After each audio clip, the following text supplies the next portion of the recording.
फ्रांसीसी अखबार में लिखा है हमारे नबी सल्लल्लाहु अलैहि वसल्लम का नाम एक शख्स ने अपने नाटक में इस्तेमाल किया है।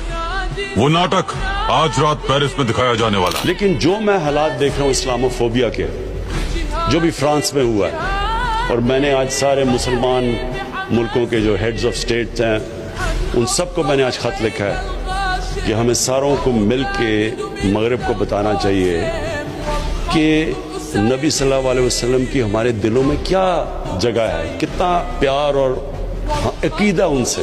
हमारी जात पर हमले करें तो कोई फर्क नहीं पड़ता, लेकिन कोई हमारे दीन, हमारे नबी पर हमला करे तो हम कब्र से भी उठ जाएंगे, अपनी तलवार से उनके टुकड़े कर देंगे।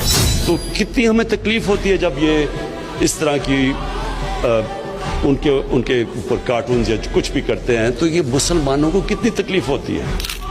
फ्रांस के सफीर को फौरी बुलाया जाए। तो ये मुसलमान हेड्स की जरूरत है कि इनको, यूएन को, यूरोपियन स्टेट्स को, इन मगरबी स्टेट्स को सबको बताएं, क्योंकि वहां ये चीज नहीं समझते। आज सुनो सफीर,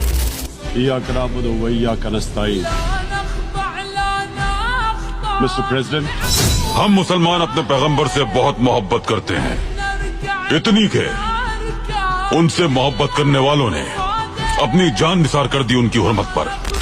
it is important to understand this. The Prophet lives in our hearts. अगर उस नाटक को नहीं रोका गया तो तबाह और बर्बाद कर देंगे तुम्हें हम। That when do not use freedom of speech to cause us pain by insulting our holy Prophet. That's all we want. अपने नबी की हुर्मत के लिए हम राख बनकर भी उठ जाएंगे।